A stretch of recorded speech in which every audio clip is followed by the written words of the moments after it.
жоқ микрофонды как будто $100,000 микрофонына жазылған сияқты істеп берді ғой. Клиенттерін не үшін пышақпен қуалап жүрсің? Проект өшірмей қоймаса, пока тұра тұрсыншы брат. Не болып жатыр? Мен мысалы Баян Сұлуды әнші деп мойындамаймын мен. Ол әнші емес ол. Әнді жіберем десем, дастана бұл мен қызымның дауысы емес қой дейді ғой. Созатындар хит шығарады ғой, білесің ба? Қашып кеткен мен 1 айдан кейін ше. Білермін? Байлар принц хиро келді ғой. Стрим Маған ойын. келмеңіздерші, өтініш құрметті эстрада жұлдыздары мен сендерді қабылдамаймын.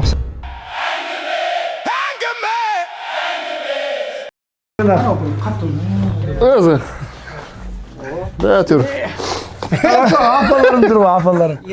Мықты сендер нелерің жаңағыдай. Мына үй ғой яғни, үй ғой мынау, нормально отырмыз ба, кішкене қарын тартып отырмын да, жігіттер. Мәкең уже тартып жүрем. Не жайлы бастаймыз? Ассалаумағалейкум жігіттер, қалайсыздар? Біздің подкасттың мақсаты жоқ жалпы. Болған оқиға анау-мынау емес. Просто жай ғана басымыздан өткен осы студиядағы қызықтар. Енді мысалы сен ветеринар бізде не істей жүрсің? Кеп алдық қой өзі. Үйретті ғой. Не үйретті саған? Аранжировка үйретті. Қатысым жоқ қой негізі. Мәке бізде арамызда ең Руслан мен Мәке екеуі динозавр. О, тас ғасырынан бері палеолит, неолит заманынан келе жатқан аранжировщиктер, звукачтар. Неандертарлар ғой, короче. Лентураның патологы осында болған. Мәке, қош келдіңіздер. Ассалаумағалейкум. Мен ведущий болмай ақ қой. Да, ведущий. Жоқ, ведущий боламын. Сен ведущий болып Мен де кеттің ғой. қонақпын. Андай не айтайық та, студияда болған қызықтарды айтайық та. Қызықтар бар. Жоқ, мен бір сұрақ қойыншы сіздерге. Сен мысалы аранжировщиксің, дұрыс па? Не мақсатта плюс жазасың?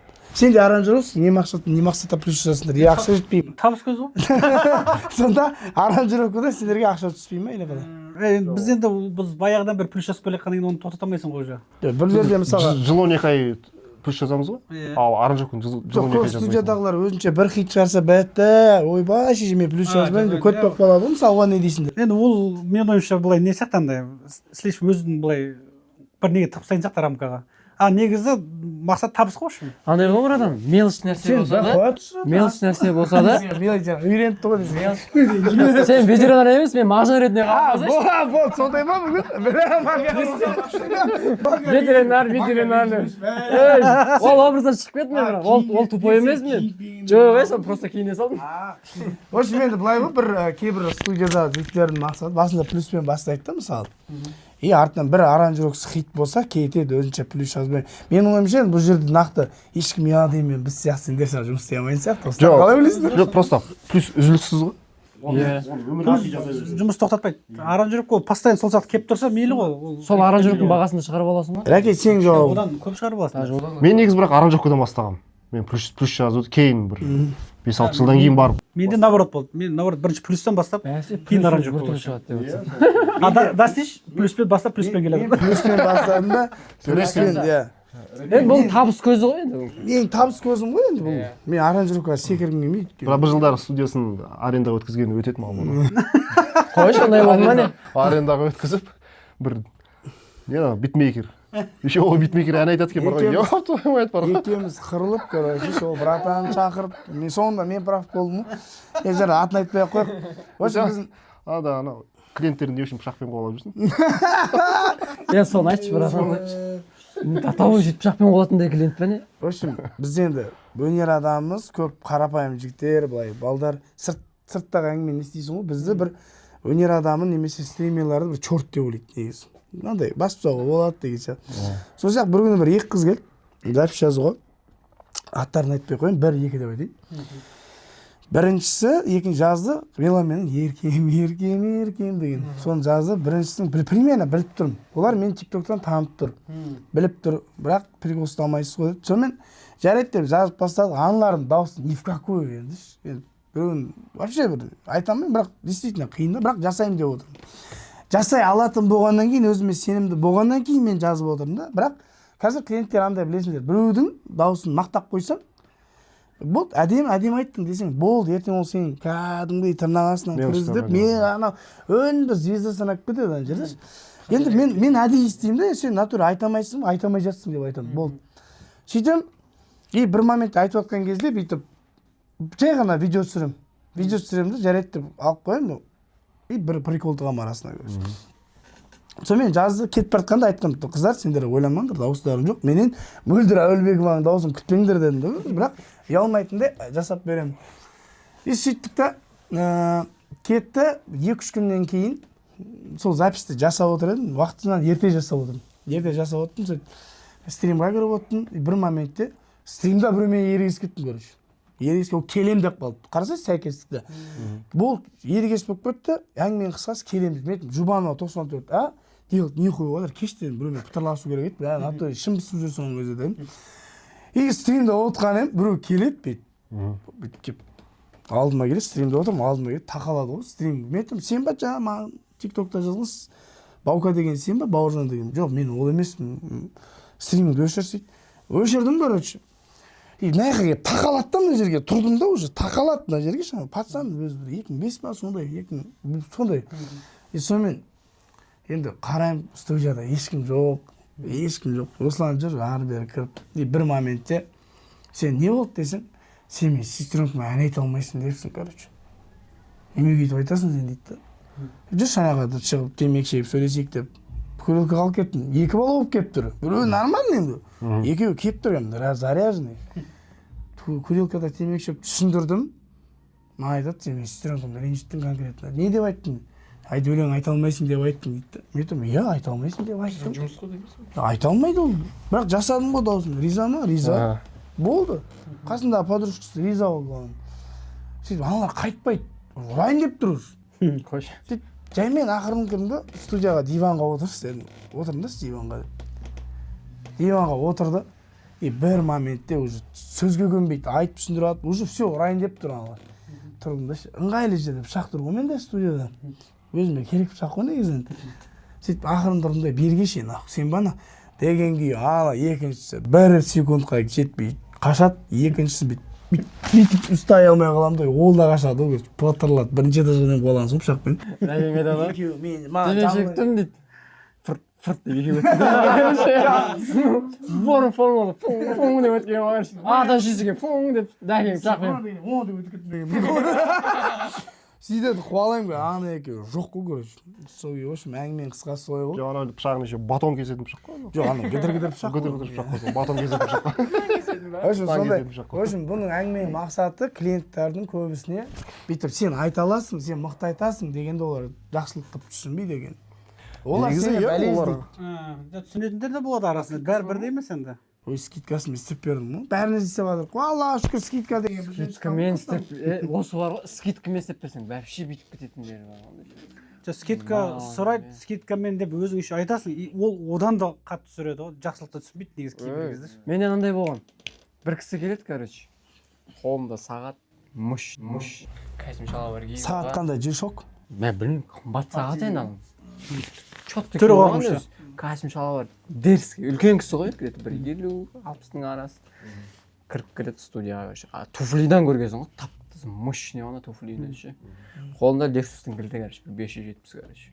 Бүйтіп аяғынан басып бүйтіп қарадым ғой. Базар жоқ, бай екен. Көрініп тұр өзі. Лицодан көрініп тұр. Не деген байына. Келді. Оның алдында әйел жас болған. Соны менімен келісіп болған. Сөйтіп, в общем, 10 мың теңге келіскенмін. Бір запись қызыма жазып берші, айтып тұр бәрі деді. Давай. Сана мужик кіріп біледі ғой, сөйтіп, Мағжан деген сен, мен деймін ғой, қызыма запись жазып бер. Аха. Сөйтіп бір кезде қыз туалетке кетті ма, сол әңгіме айтып қалдық. Ана братанмен. Қаяқтықсың, маяқтықсың, кетті, тараздікімін дедім, бүйттім, сөйтіп бір кезде әңгіме барсын, мен папам сол бірдеңе болып шықты, короче. Ол мен таразда бұрында мынандай жерде әкім болған, бүйткем, сөйткем, бизнеске кетіп қалған, бүйткем. В общем, жағдай пішен деді ғой, короче, мынандай деді ғой, одан кетіп қалған ғой. Чух детпеймін қазір деді ғой. Сұрамаса да айтты ма сонда саған? Сұрамаса. Өзі айтты, Өзі ыңғайын келтіріп отыр ғой. Дедім сонымен. В общем, мықты екен ғой мына кісі дедім. Сонымен жазып болдым қыздың дауысын. Былай айтып тұр қыз. Сөйтіп, қанша болады енді үнем деді. Сол келіскенде, сол 10 мың теңге ғой дедім. Әйеліңіз айтты ғой, сөйтіп келіскенім дедім. Түсірсейші деді ғой. 10 мың теңге. Мен саған 7 мың теңге тастап кетемін деді. Айтпадым да, Lexus ше, братан. Сол ойлап тұрмын ғой бет. Өлә деген соң 7 мың істемеймін. Өзім де андай история айтып бергеннен кейін уже қатайып алдым да, менде тұрып алдым. Әпсе бар ғой бет. Көрінеді ғой, істеп бересің ғой негізі, 5 мыңға да кейде істеп бересің ғой, бір жағдайын түсінесің кейбір адамдардың. Ана келмейді ондай состояние. Скидкісіге келмейді анау. сөйтіп тұрады да сөйтіп ар не сөйтіп бер сөйтіп айтамын ғой болмайды деймін ғой көке короче болмаса жасамаймын короче басқа студия табыңыз арзан студия жетеді алматыда деймін сөйтіп тұрады да бүйтіп тұрады да ладно енді это пачка шығарды бүйтіп ше соның ішіне 10 мың теңге суыртты енді 10 мың теңге беріп жатырмын ғой деді ғой жақсылап тұрып істеп бер енді деді сен айтпа братан сен біреу $100 беріп жатыр ма деп ойлап қалдым мен қарасам 10 мың теңге че-то не бүйтіп айтты депші сен айтпайсың біреудің ақшасын ұстай тұрғансың ғой деймін қалтасын сыйма санап жүрсің ғой примерно сені скидкаға дайындады ғой бұны скидкаға дайындады ма мен болды істеп беремін деп айтады деп ойладым деп иә ойлап қалды иә сен оны таныс деп өзіміз ғой деді тараз бір клиенттерімді плотно ренжітіп алғанмын мен артынан түсіндім ренжітіп алғанымшы андай семья болады ғой жаңағыдай жағдай бар ақшаңды қосып беріп кетеді бірақ қызы ән жазды бір рет жазған нормально шықты екінші рет қайтадан келді біреу арқылы нормально и қыз бала гүл деген хит болып жатады ғой бір артынан жазып кетеміз ғой бір әнді жоқ давай дастан ой жақсы білесің ғой дастан иә ақшасын аямай істеп кетті ол кезде карситидан 5 мыңнан жазатын кез ғой ол 10 мың істеп и бір кезде әнді жіберемін миым ашып мелодиямен шатасып жүрген кездер ғой примерно әнді жіберемін десем дастан менің қызымның дауысы емес қой дейді ғой жоқ ей сіздің қызыңыз мен мой бермеймін короче дастан барынша сені сыйлап тұрмын ғой дейді да мен қызымды айтып жатыр жылап жатырмын менің даусым емес қой деп жылап жатыр дейді қой до конца ұрсам ғой сіздер қызықсыздар немен мен лох көресіңдер ма анау мынау мен білесіңдер ғой қыз балыққа салынып кетемін да бір күннен кейін ба қыз бала гүлді ашсам еба басқа дауыс беріп жүрген ғой мен сол кісілерден жаман қатты ұяламын мен одан кейін келген жоқ олар мағаншы бірақ до того ұяламын ше сол кісілерден сол совестен кетіп қалды ма сонымен мойындаған жоқпын до конца мойындаған жоқпын и маған обратно ананың дауысын жасап жіберу западло болды да короче мен өзімдікінде до конца қалуым керек короче менде андай случай болды анау майда ана жылы майда 3 қыз айтқан әнді мектебім БМ деген бар ғой БМ жеп көрем сол әнді бар ғой сол мектеп ше рейон жеп көремін соның рэптің алдындағы куплетін короче қыз айтқан ғой и сол жерін мен ұмытып кеткенмін өшіріп қойғанмын таңғы 8-де жібердім оларда уже 8:30-да басталды линейка анау жеп айтқан ғой ана жақта ше жеп айтқан ғой маған одан кейін жалынып жібереді ғой жаңағы менің дауысым жоқ қой бой бермей мен еще тоже сен сияқты жоқ мен мүмкін емес мен тексердім ғой деп ше тыңдасам ананы мечер етіп қойған ғой таразда тамада досым бар ғой короче ол маған тараздан жібереді да дауысы ше мына жақта балалар онша сенбеймін в общем сен жақсылап жасап берші дейді ғой болды деймін короче өлтіріп беремін ғой деймін алып аламын ғой өзімше әке мен өзім жасап беремін деп еще өзім айтып аламын ғой сөйтіп бір әнді короче әдемі ән өзі әдемі айтып тастаған өзі ше өзі күшті айтады ғой бәрін жөндеген соңында анау біз қайырманы копировать етеміз ғой сөйтіп ойлаймын да короче екеуін ғана көрсе соңында сөйтіп қайырма бар ғой онша тура сіз сияқты өшіріп қойғанмын ғой короче ананы ритмкасын дұрыстаймын ғой деп қоя салғанда ана басынан бастаған ғой сөйледен жасап жатырмын сөйтіп тұрғанда эксперт шығарғанда жібере салғанмын ғой ол басын сол бір куплет қайырма 2 куплет тыңдағанда нормальный дегенде тойға кетті ол да асығыс дейді ол хорошо да өзінің микрофон қосып қойып арасында сөйлейтіні бар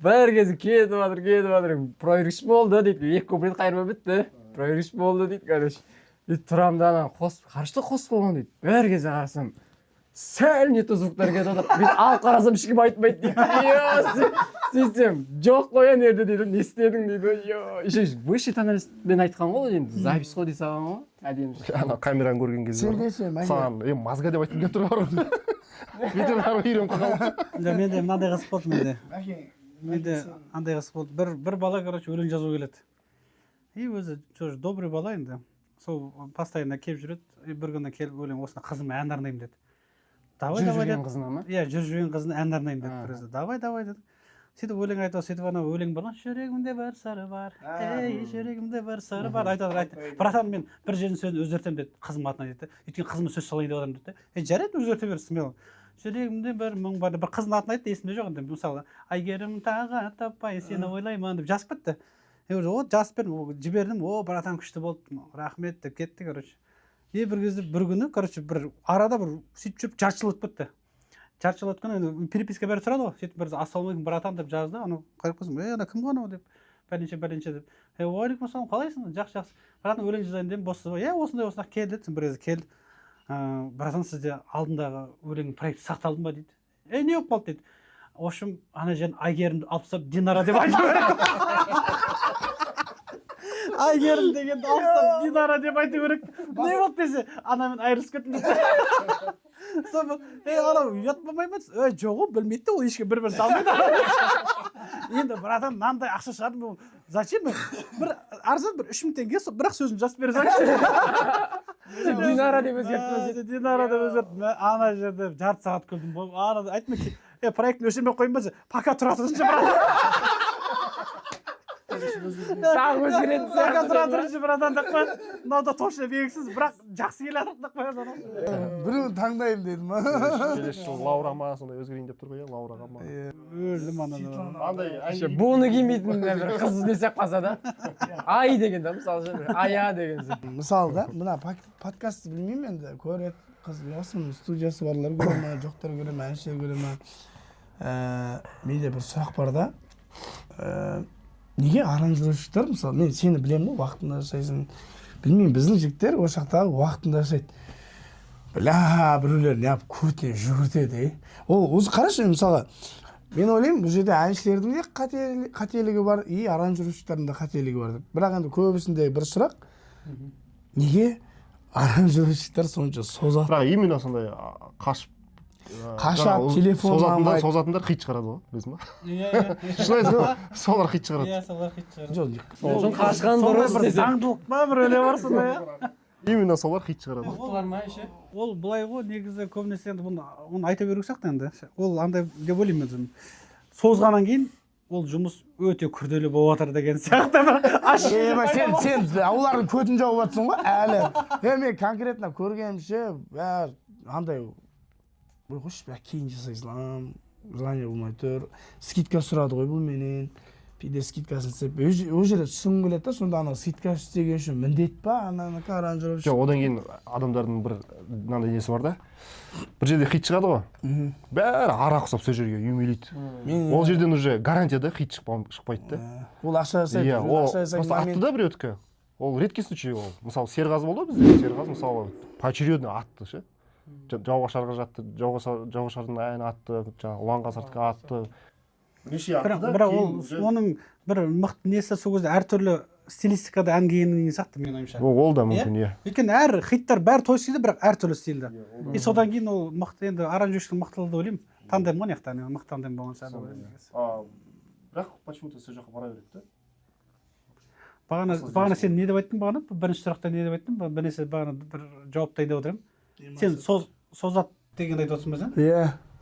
Жоқ, мен жаңа өзімнің естіген білген бойынша андай қылады да, бля, ана скидкасын. Әншілердің өзінде де бар. Бля, арзан іздейді. Мысалы 150 мың дедім ба, бля, дәке 70 мыңға істеп берші, 60 мыңға істеп берші дейді да, бірақ тоже бош нәрсе күтеді да. Тоже бір случайда андай бізде енді ондай нәрсені кездеседі деп айта алмаймын, біздің студияда енді шын ғой, любойына сұраса да айта алады. Бірақ андай студиялар бар сияқты соған қарағанда. бар сияқты емес, бар на. Өйткені клиенттер келеді да, мысалы бір скидка сұрады ғой, мысалы допустим аранжировка болсын, плюска болсын скидка сұрады, и содан кейін тұрады да. Братан енді андай қылып жақсылап істеп берші. Жақсылап істеп беремін. Жоқ енді анау аз ақша берді деп немқұрайды қарамаңызшы дейді да. Күмән дейсің ғой. Мен даже мен саған тегін істеп берсем де бүйтіп қарамаймын. Келістің ба? Жоқ, одан кейін жақсылап жаса, өзім қолымнан келетін соған қарағанда андай лақтырып кететіндер бар сияқты. Андайшы, аз ақша берсе айтпақшы бағана, скидка сұраса, ой, бұл скидка сұраған деп. Иә, артық тізім списокқа қойып қояды. жоқ, одан кейін мынандайдан алға болады да, мысалы 100 мың мен 150 мың теңгенің арасы, иә, мысалы біз жазатын, иә, аранжировка мысалы өз басым 150, иә. Бірақ ол ақшаға бүйтіп кәдімгідей қимылдай алмайсың. Мысалы да, анау гитара қосқың келеді ішіне, электрогитара қосқың келеді, саксофон қосқың келеді, живой да, мысалы. Инструмент бөлек деп айтасың ғой. Мысалы, мен мысалы өзім деңгейін білемін ғой, сведение примерно жасап қоямын да. Оны жасатуға болады да біреуге. Егер де нормальный сумма болса, мысалы мен бір әншіге айтамын, маған 250-300 мың төлесеңіз, мен оның бәрін қалтама сап қоймаймын. Оны алатын жұмысым 120 мың теңге ғана маған қалатын шығар. Қалғанын мен кәдімгідей шақыртамын бәрін ше, гитарист шақыртамын. Инструмент қосқан сайын живой инструмент ше. Ол андай болды ғой. Әсіресе Тараздың әншілері не қылады ғой. Өзің қоса салшы дейді. Жоқ, анау ол не үшін живой қосқан тек қана звучание ғана емес, ол жерде негізі мәселе. Ол жерде еще андай бар ғой. Ол адам кейін ол идеясын қосады. Идеясын қосады ғой сол. Гитарист сұрады, давай мына жерде бит ойнап жүрміз. Или саксофон сұрады. Мына жаққа лучше жүргізейік та дейді. бір басқа қимылдамай тұрған басқа екінші әркім бас өзінің қосылады. мамандығы оқыған адамдар істесе күшті болады. енді мынандай бір сұрақ. Иә. Неге вот мен аранжировщик емеспін, сен аранжировщиксің, үшеуің да менен басқа. Елдің әншілердің көкейіндегі сұрақты қояйын ба сендерге? Мысалы біреу заказ алды, сен алдың бір әншіден заказ, и тұрады да саған бүйтіп. Саған емес, сен аранжировщиктерге бүйтіп. Брат, мына жерін бүйтсесін деп аранжировщикке айтады да, мына жерін брат бүйтіп жіберейікші, сөйтіп жіберейікші деген кезде тура сол моменттен кейін аранжировщиктер неге көте тырысып қалады? Жоқ, ол нәрсені әнші көруі мүмкін. Жоқ, бұл жерде енді әншілердің өзінің бір шындығы бар да. Ол аранжировщик выступать етпейді ғой, ол әнімен. Ол естімейді ғой тойда. Жоқ, әншілердің өзінің бір шындығы бар да, жаңағы біз типа төледік, істеу керек қой деген сияқты әкеледі. Жоқ, мен оны әлі айтып одан кейін мынандай күтеді әншілер. Хит болады ау деп күтеді. Сондай үміт қойып қояды жаңағы неге? Аранжировкаға. Потому что алғанда сөйтіп Ал алады. қазіргі таңда, мысалы қазір 26 жыл ше, то есть не жазсаң да хит болмайды. Оны хит болу үшін сен оны просто еңбек ету керексің. TikTok, социальный сеть. Жоқ, Русекең сұрақ ол емес, мен жауап берейін. Сен сұрағың мен түсініп тұрмын. Андай ғой, бұл бүйтіп сұрап жатыр бұл. Не үшін бір совет айтқан кезде не үшін тырысып қалады дейді да. Негізі мен өзіме, лично өзіме келетін болсам, мен наоборот, мен айтамын, мен бірінші сұрап аламын, одан ше. Енді менімен жұмыс істеп жүргенді біледі. Мен сұраймын, не қосайын, не істейін, идеяңды айт. Сразу айта бер. Бүйтіп айтады, мен соның идеясына жүгінемін да, сөйтемін да, егер де мен айтамын, мен оны ескертіп қоямын еще қазір ше. Егер вдруг идеяң дұрыс болмаса, мен оны қабылдамаймын, ренжіме. Егер дұрыс менің ойыммен сәйкес келмей жатса, а егер де действительно болады, ол кезде мен аламын да немді түсіріп тастаймын болды. Андай эго деген бәрін жоқып тастаймын. Өйткені клиент ол ақша беріп жатыр. Оның мінезі маған важно, айтамын, сендердің мінезің важно. Өйткені ертең мен деп тырысып істеп бересің да, ол тұрады да екінші жағына келеді. Братан, мынандай болып қалды ғой деп тұрады. Ондай случайлар болды да, содан кейін оның мінезін обязательно тыңдаймын мен өзім лично. Иә, Баян сұлу деген қыз қазір жалпы не болып жатыр? Мен мысалы Баян сұлуды әнші деп мойындамаймын мен. Ол әнші емес ол. Соска ол. Ол деген кәм. Ол дейтін кәм, действительно ол деген кәм. Ақбота кірді ғой қазір? Жоқ, ол действительно өнер адамның көзімен қарайтын болсақ, Баян сұлудың қылықтары бар. Ол қылығымен ғана клипте. Жоқ, бұл жерде мәселе анда бағана Баян сұлуды басталып кетті ақыры. Енді мына сол тақырыпты негізі қозғап кетсек жақсы болacak та. Бағана композитор, аранжировщик, әнші қазір дау болып отыр қазір, естіп отырсыңдар қазір ше. Продюсермен, немен қатты дау болып отыр. Сол жайлы не ойлайсыңдар в общем? Не, в общем, қалай? Жоқ, енді олардың арасындағы болып отқан әңгімеге мысалы біз жоқ, ол араға кіріспейміз. Ол емес, жалпы біз енді ертең өзіміздің басымыз өтіп, біз мысалы проект алуымыз мүмкін. Қандай договор жасаған дұрыс, или жалпы қандай шетелдіктерден бір нәрсе? Жоқ, мысалы алыс шетел демей қойық. Россияны алайық та, бәрімізден сол жақтан аламыз ғой көбінесе. Ресей деп сөйлейміз. Ресейдің енді жаңа лейблдары да былай жұмыс жасаған. Әншіден ақша алмайды аранжировка жазғанға. То есть мысалы сенің талантына көз жетіп тұр да, жаңағы бір жерге дейін апаратын. Сенен ақша алмайды. Саған ән жазып береді, клипіне дейін түсіріп береді. И платформаға салған кезде дистрибуцияға, ютубтан түсетін ақша, одан кейін жаңағы әнші концертіне барады, жаңағы корпоративтеріне барады, сол жақтан какой-то процент. Енді былай айтқанда, в общем, процентке жұмыс істейді. Зато кәдімгідей күшті жұмыс болады да. Бірақ енді оған енді біздің әншілер ондайға көнбейді да. Мало того, олар береді жаңағы 150 мың теңгесін да аранжировкаға. И еще бір жерде концертте айтқан кезде ешқашан сенің даже атында жазылып тұрмайды ғой. Ешқандай сайттарда негізі бар ғой, біздің сәл бір қапалығымыз бар осы орайда. Композитор как аранжировщик ретінде негізі, енді ол жерде ақын да бар, негізі ақынды қоспайық. Өте теңде тұрады бізді. Өте анау тек қана өзін реклама жасайды да. Негізі мына жерде аранжировкасын жасаған осы сөзін жазған мынау композитор мынау десе бар ғой. Элементарно даже. Сол айтылмайды. Мүлдем бір 90% десек шатаспаймыз негізі. 10% айтатын шығар, 10%. Онда неге мен ойлаймын да, Шәмші Қалдаяқовтардың кезінде аранжировщиктер бағаланбады, әлі бағаланбай келеді ғой деймін. Жоқ, рас қой. Шәмші Қалдаяқов әні. Жоқ, мен бір кездері кім Агуайдың несі бар ғой, Нұрлыбек. Сол жігітке айтқан мен кәдімгі реніш білдіргенмін ше. Неғып сендер сайттарға ән саласыңдар да, астына жазбайсыңдар. Кәдімгі олар айтады да бізде жазу көпігі де жүр. Видеосында тұр ғой дейді да, ол жеткіліксіз ғой. Описанияда тұру керек қой, кәдімгі описанияда бөлек тұру керек қой. Шетелдің нелерін қарасаң бар ғой, ютубтарын қарасаң бар ғой. Гитарасы ойнағаннан кім жазып қойды ғой мысалы. Гитарада ойнаған аранжировка, не только аранжировка. Мысалы фильмнің өзінде де жазады, соңында титрда жазады ғой, сол сияқты. Режиссерден кейін обязательно композитор жүреді. сол сияқты. Енді білмеймін бұл жағын. біз жоқ бізде енді осы мәселе Мен ойлаймын осы қазір егер де кім Баян Сұлумен жаңағы енді болып жатқан әңгімелері бар арасында ше бір шешімге келетін болса, уже қазір аранжировщиктердің, творческий адамдардың несі мышлениесі өзгеріп жатыр сол жаққа қарай. Солай тиімді деп ойлаймын мен жұмыс істеген. оған енді әнші келсем ба деген. Әнші келіседі ғой, неғып келіспейді. Әнші Зато сен ол тек қана ол жұмыс істеу керек болды, оған ешқандай ақша деген талап қойылмайды. Жаныңды салып ол енді жұмыс дегенде ол жұмыс істемеуі де мүмкін, ол әрін алып алып мысалы жүруі де мүмкін. әрбір ол кезде енді ән сатасың да ғой. Еркебұлан Тоқтар айтқан сияқты мен қазір тоқпын деді ғой. По факту айтты ғой, мен тоқпын деді ғой мысалы да. Ол сол сияқты әрбір әнші аш кезінде жұмыс жасайды барлығын. Жоқ, любой жерде ғой, спортта болсын, қай жерде болсын. Енді ары қарай уже продюсерге байланысты ол. Жоқ, қазіргі таңда продюсер деген вообще керегі жоқ деп ойлаймын. Қазіргі таңда Керегі жоқ. Продюсер.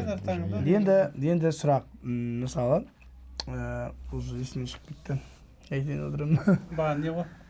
Сендер мысалы саған өмірде осы күнге дейін сен мойындайтын ең мықты, сен мойындайтын рэпер немесе әнші келді ма? Өзің мойындайтын бір кісі, өзіңнің ойыңда жүрген бір кісі сен ойлағандай. Ол атақтылардан ба или жалпы ма? Атақтылардан, сол Атақтылардан мысалы жоқ, мен мысалы маған өзіме комфортный адам мысалы келді мысалы ше. Ол кісімен жұмыс істеген ойыңнан шықты ма? Ойыннан шықты, иә. Сәтті болды ма? Сәтті болды, иә. Потом ол жоғалып кетпей келді ғой әйтеуір. Жоқ, ол әлі де келіп тұрады негізі. Мен ойлаған адам ба десе. Әйел адам ба десе. Оны енді ашып айта аламын мен негізі. Жоқ, еркек па? Өзім группаласым. Анара Батырхан ғой. В общем, ашып айта берейін. Ол мен творческий байланыс өте мықты. Ол мен былай айтқанда, мен айтайын бар ғой, енді ол біраз еркектерде мықты жұмыс істейді ол. Өте мықты жұмыс. Жоқ, әндер жақсы кетіп жатыр ғой. Өзінің жұмысында тиянақты всегда айтасың, сен былай айтқанда тұрып, олай болмайды деп айтпайды. Сенімен санаспайды, тұрады да болды. И айтып аққан кезде мысалы кейбір әншілерге, мен аты бар әншілер келеді енді ше. Сол кезде айтып қалған кезде мына жерін бүйтсеңші десе кейбіреулер жақтырмай қалады. Тырысып қалады. Содан кейін мен әнші статусын түсіргісі келмейді да, короче. Болды деймін да, мен тек қана жазып рэкті басып отырамын. Олар ондай емес та, тоже бір-екі әнші тоже сол неге қатарға қосыламын да. И айтасың, болды сен айтсаң солай қалады дейді. Өйткені састары онымен жұмыс істеу приятно одан кейін. Турасына бет өзіңді уже дами бересің да, кете бересің да. Онда бүйтіп айт. Бүйтсеш, неғып көтер жүр. Жоқ, оның үстіне Анара пақыр ғой кәдімгідей. Ол социальный сетпен жақсы жұмыс жасайды. Бірақ сағанша мысалы кім келді? Маған ветеринар келді ғой. Нақты айт. Нақты дегенде тоқта. Жаңа социальный сет туралы айтайын да. Баяғыда мысалы әншілер телевидениеға ұмтылған. Телевидениеға түссең, ол сен танымал боласың. Жоқ, қай театр кезінде бүкіл әлемге деген сияқты ше танымал боласың. Қазіргі таңда социальный сет. Оған бір дәлел, мен де мысалы социальный сетке жоқ едім. Енді Инстаграмда бір аз-маз подписчигім бар, ТикТокқа вообще мүлдем қарамаймын. Біз Мағжан екеуміз жаңағы мал дәрігері ғой. Мал дәрігердің темасын істедік та. Андай жағдайға болды ғой. Такси тосып таксиге отырдым. Таксист танып тұр ғой. Сонда мен түсіндім, мынау социальный сеттің күші ғой деп ше. Сен анау ветеринар емессің ба? Мен ауылдағылардың бүкіл бәрі класстастарыма дейін бәрі жазған ғой, не істеп жатсыңдар деп ше. Сөйтіп тупиде бетіне түкіре заман ма? Бүйтеді ғой біраздан кейін. Оказывается, нормальный жігіт екенсің ғой дейді. Жоқ, TikTok сила ғой. TikTok сила. Жаңа сұрақ сізге де. Жоқ, маған енді анау прям былай айтқандай танымал деген әнші келген жоқ. Мен көп жыл Таразда жұмыс жасадым ғой. Тараздың көптеген әншілерін аранжировкамен қамтамасыз еттім. Филармониясында жұмыс жасадым. Одан кейін көшпедім осында. Соны көшпегеннен кейін жаңағы плюс аранжировка деп отырсың ғой. Мен көбінесе сол дыбыс жазу жаңағы. Дауыс жазуға көшіп кеттім. Саған ше мага? Кім келді? Маған Гүлжан, блогер. Енді әнші емес ғой. Жоқ, әнші емес болғанда енді медийный лицо ғой. Бірақ маған қолмен жұмыс істеген комфортно. Иә. Ақшаңды айтасың, береді, короче. Скидка сұрайды, но сен артық мазаңды алмайды да. Айтасың, мына күні бітіріп беремін. Вот сол күні күтеді ол ше. Жасап бересің. Маған өмірде комфортно. Эстрада жұлдыздарынан емес, маған келген өмірде принц бар ғой. Рэпер, иә. Мен ана Ақсайда болғанда студиям принц келген кезде мен действительно мойындадым. Бірақ енді ол өзі жазу үшін келген жоқ, бірақ келіп балдармен жұмыс, балдермен Байлар Принц Хиро келді. И маған Даттаво бар ғой, солардың жұмыс. Ол кезде біз рэпқа ашейін қарайтынбыз, сен ол кезде қабылдай алмайсың. Олар істеп жүрген кездері. И сол үшеуімен жұмыс істеген ұнады маған кәдімгідей. Прикинь, сенесіздер ма? Даттаво ол кезде енді мен үшін рэп, қазақ рэп, жалпы рэп индустриясы ол кезде андай дамымаған ғой, площадкаға салынбайды, әркім өзі үшін істейтін. Бірақ сол кезде мен үшін звездалар болды ғой солар. Вот мойындадым. Олар кәдімгідей білет қай жерден не істеу керегін. И саған қадалмайды. Брат, мына жерін бүйтпеп, сөйтпеп. Өзінің жұмысын біледі. Сомнение ұстамайтын. Өзінің даусына, өзінің рэпына оқыған, и өзінің техникасына сеніп тұр да. Көрдіңіздер ма, рэпердің бір жаңағы несі плюсы да. Ал мысалы сендерге әншілер келеді да, ол аранжировкаға сенеді бірінші. Мысалы. Өзінің дауысына сене алмайды. Мына жерін жөндейікші, мына әрпі дұрыс емес пе, қатты дейді. Жоқ, мынау Көбінесе әншілермен жұмыс істегім келмейді, потому что мен де істегім келмейді. Маған келмеңіздерші, өтініш құрметті эстрада жұлдыздары, мен сендерді қабылдамаймын. профессиональный әншілермен тем более жұмыс істегім Қабылдағым да келмейді. келмейді. Ертең номера дейін суда шығып. Профессиональный деп ойлайды ғой көбісі. Одан кейін мынандай бір зайыбы адамдар бар да. Уже боқтай бастады, шүкір. Рәке боқтай бастады уже. Бизнес тоқтаймын Ашылшы, Рәке, негізі. ашылшы. Бизнес тоқтаймын ба? Ашылшы. Мынандай бар Мынандай әшейін. зайбал адамдар Мынандай зайыбы әншілер адамдар ма? бар. Жоқ, сол әнші демекші, мынандай зайыбы адамдар бар. Сообщение жазады. Ассалаумағалейкум, бауырым, қалайсың? Дауыс жазу керек еді. Сенде қандай микрофон, Нойман ба дейді ғой. Пиздец айтатын ұқсап ше. Мен бір рет приколымды көрдіңдер ма сендер? Келеді, сол, ладно, келіңіз дейсің. Мен де ана сізге саласың ғой, ана Нойман деп ше. Жоқ, анау да жақсы қымбат микрофон негізі. Ақталмас. Иә. Сөйтіп келеді. Сөйтіп жаңағы айтқан көресің да, ё, бана ұрады, мынау жаңа Нойман сұрап отқан адам еді ғой деп қаласың ғой ше. өйткені естіп алған ғой, ол халық арасында да сондай сыбыс бар ғой, Нойман болса, кейбір әншілер келеді, келмейді, сондай нәрсе бар да. Бір рет мен біреуге бүйткем, брат сенде қандай микрофон? Нойман ба дейді да. Сен кім едің, Қайрат Нұртастың інісі ме едің деймін ғой, жүрші айтшы маған, или әнші деген дипломың бар ма еді? Десе деп тиктокқа салғанмын, тауып алу керек бұйырса. Меніңше микрофонға байланысты ештеңе жоқ ғой. Микрофонға байланысты ештеңе жоқ. Брат, барлығы Шіре арзанға жазып. барлығы саусақтарға байланысты. Жоқ, жаңа мысалы біз сводчик деп жатырмыз ғой, сведение жасайтын мысалы. Қасымда напарник бар ғой, Дәулет. Сол ол баяғыда топ болатын, Ноян деген топ. Олар Ноян? Иә, Ноян деген топ. Ноян деген топ. Аян шаян Сөйтіп анекдот Қуаныш Құрманбаевқа аранжировка жаздырды да, өздері дауыс жазды. Өздерінің микрофонмен. Ол микрофон ары кетсе бір $150 тұратын микрофон етін. Жаңа Behringerден сәл ғана жоғары бір микрофон. Соны жазып Валентинға алып келді. Валентин Садыков білесіңдер ғой, звукорежиссерді. Соған алып келген кезде анау $100 микрофонды как будто $100,000 микрофонына жазылған сияқты істеп берді ғой. бұл жақта в общем сводкаға да байланысты дейсің ғой. қандай? Енді бір сұрақ қойшы. Мысалға, жаңадан студия ашам деп жүргендерге не ұсынасыңдар? Бірінші олар ананы сатып аламын, мынаны сатып аламын бүйтіп ойлайды да. Жоқ, мен қазір менде YouTube жүргізіп жатырмын ғой, жаңағы YouTubeқа сабақтар салып ше. Жоқ, оларға бірінші бірден аппаратура алу керек па? Или жоқ па? Егерде музыкада оқып жүрген, музыкальныйда оқып жүрген, өйткені болашақта бәрі музыкант болуға өз бет бұрып жатқан адамдар ғой, мен оларға совет беремін, алыңдар деп. Ал егерде былай, әшейін көбінесе мынандай жағдай болады. Үйренгім келеді деп келеді да, андай оймен келеді. Былай да ақша табуға болады екен ғой деп келеді ше. Сен қалай ойлайсың? Жоқ, мен тура Русеге қосыламын. Ол андай ғой, келіп, ынтасы, ең бірінші ынтасы болу керек қой, аппарат емес. Ынтасы бар ғой, 5 жыл. Енді мен лично өзім сөйтіп келдім. Сендер сөйтіп келді ойлаймын, андай өзіме жазамын, өзіме шығамын деп ше. Сөйтіп желание ұрып тұр. Сондай мен желание деп ойлаймын бірінші. Мен де басында үйренген кезде Дәулет ағадан үйрендім ғой. Қашып кеткенмін мен бір айдан кейін ше. Қайттан келдім. Қайттан кетіп қалдым, енді болмайды екен деп. Қайттан келдім. Ол кезде бірақ менің ойымда ақша емес, ана өзіме жазсам екен, өзіме ән айтсам екен деген оймен болды. Достарым болды. Бәрі осы өлең жазсақ екен бірдеңе сөйтіп жүрдік та. И каким-то образом бір жылдан кейін мен айналып келе бердім да. Душа ғой, душаң егер қалап тұрса, істеңдер деп айтып. Сенде білім бар. Сенде білім бар. Менен сұрамайсыңдар ма? Менде студиям бар ғой. Жоқ, сен медик екен деп білемін. Сен мамандық медик емес па? Фельдшер болып істеген жоқсың ба сен? Өкінбей ғой, брат де. Берден сенгіден сондай болып тұр ғой, душа ғой. Вызовқа барған клиенттер келген жоқ па случайно? Кішкентай кезімнен армандадым. Ән айтуды, досым Не үшін медикке түстің? шешем ғой менің түсірген сол медикке. Шешемнің айтқаны бойынша шешемнің бір ауыз сөзі, шешем айтты маған бар түсесің деді, ақалат киіп жүресің қызда. Анам деші, анам. Мен Шешем демеш, анам. негізі қазақтар шешем деген ғой баяғыда. Біздің сол қадірін кетіріп тұрған біз. Мамам ғой, мамам шеше деген Ол сөз жаңа шығып кетті. подкастқа Дәулет қатысып береді ол сол. Әзілдеп жатырмын. Енді мамканың бір ауыз сөзі ғой, бар оқы деген оқып берді. Үмітін ақтадық, дипломды апардық, өзіне берді, қайттық. В общем, былай істейік, Құдай қаласа, былай істейік, осымен сұхбатты тәмамдайық та, келесіге бір қонақ шақырайық. Жоқ, иә, келесіге қонақ, сосын осы сұрақтар астында жазып кеттім. Иә, сол айтып, сен кішкене Хамеке.